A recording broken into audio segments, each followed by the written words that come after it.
Hello everyone and welcome back. Today we have an exciting new build for the Ashen deck. The new pack just dropped, and with it came a bunch of branded related stuff and branded support and Dogmatica stuff. A whole bunch of the Fallen of Albaz nonsense. But we're not playing any of the fusions or anything. We're playing this card, which, if you are unfamiliar with the Fallen and the Virtuous, it's an extremely good card. Just generically, it's basically a pop every turn for like 2 to 3 turns, depending on how many you want to run. It's a super good card. It takes out so many. It deals with so many floodgates. It's like instant removal. It's a great card to send off of droplets. You know, you activate this, chain droplets, send this away. It's really good into so many different matchups for so many different removals and dodging. Offensively, defensively, this card's very good in so many ways. So, what does it do? Send one monster that mentions Fallen of Albaz from your extra deck to the graveyard, then target one face-up card in the field, destroy it. Any face-up card in the field you send for cost, and the things, in the branded deck, everything has a graveyard effect, so that's gonna come up as a second effect. In this deck, doesn't really come up, but if you have an Ecclesia monster in your field or graveyard, target a monster in either graveyard, special summon it to your field. Even the artwork is like really cool. I really like this artwork. But yeah. So the idea is that you activate it for cost. You send Albion, the branded dragon, and in the end phase, it lets you add or set a branded spell trap. So you can add or set Fallen and the Virtuous, and then next turn you do the same thing with the second Albion, and the second Albion sets the third one, and you have Ecclesia and the Dark Dragon. So this is also a new card. This first effect does not matter. It's never hitting the board. The only way to summon it is like Ash Blossom and a Canine, but it's never gonna happen. And even if it does, it literally does nothing for us. So it's like, it is what it is. But this graveyard effect is what really matters. If this card is in your graveyard, you can target one level 8 fusion monster in your graveyard or banishment, and one card in the field. Shuffle both those cards and this card into the deck. So essentially, you get 3 pops off of Fallen and the Virtuous, and off of that last one, you send Ecclesia, and Ecclesia can shuffle back Albion or Blaze Phoenix and or Embers or Embers from your graveyard or banishment. The Albions aren't really serving a purpose. Once they've done their end phase effect, they're not doing anything for you, so they don't really matter as much. And Embers and Blaze Phoenix, these are guys that you're oftentimes like looping through or banishing with Volcanic Emperor. So it's a free recursion from the banished as well, which is really nice if you think about it in those terms. Technically speaking, you could get away with running one Albion and her, and then you can send the Albion and then send her and then shuffle back the Albion. But then you just have like a third Fallen of the Virtuous in limbo, and you can't really like access it. So if you're playing 2 Fallen of the Virtuous, that's also fine. These are ratios you can always play with. I choose to max out the Fallen of the Virtuous because it has a lot of cool use cases in this deck. Being that it's just destruction. So if you activate your trap to fuse, and they chain something to pop it, ironically enough, it's really good against our deck. They can chain Fallen of the Virtuous, pop the trap, and then you can't fuse.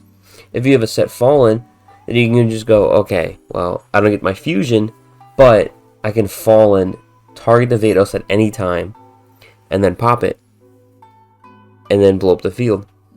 So it gives you a little. It still gives you that sense of I'm gonna decide when the field's getting blown up by Vados. So that's really cool. On a follow-up play, you can pop opposite him.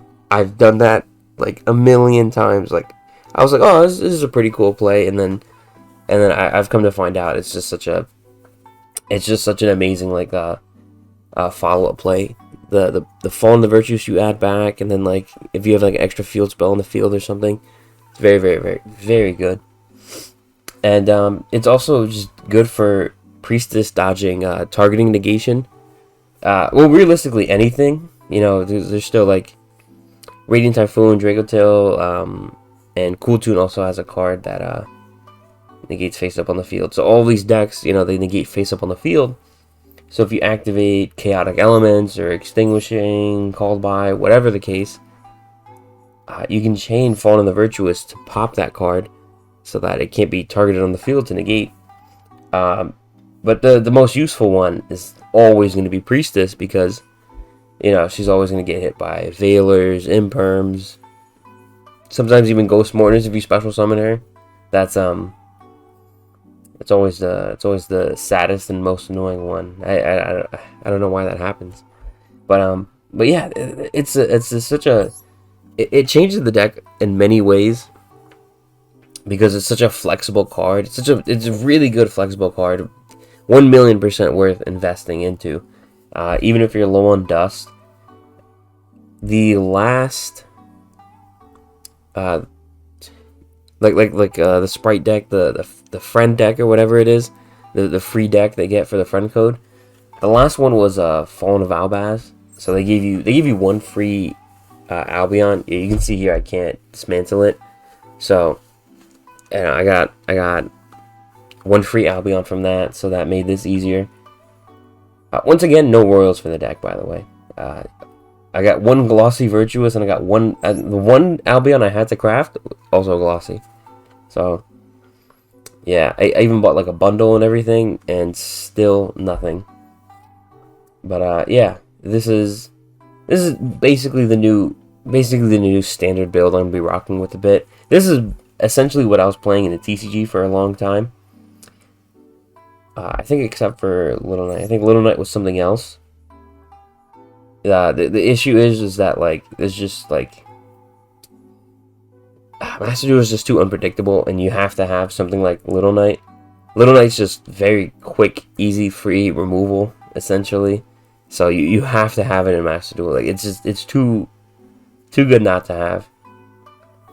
Everything else here is pretty. It's pretty much the same as before. I took out the one Eternity. I've been playing without Eternity for like a couple of weeks now, and I don't miss it that often, and I'm also breaking slightly less, so that's cool. It's quite unfortunate because I really did like that card. Sometimes I open up Endlessness still, and you know I still have combo, and it's like, damn man, if I had Eternity here, if I had Eternity still, this would have been pretty cool because Vados would have had an extra free card, and you know we could have been rolling in the card advantage right now. Add back to Vados, you know how it goes. But right now it just seems a lot better, more consistent, less bricky. But yeah, this is basically what I'm gonna be running right now.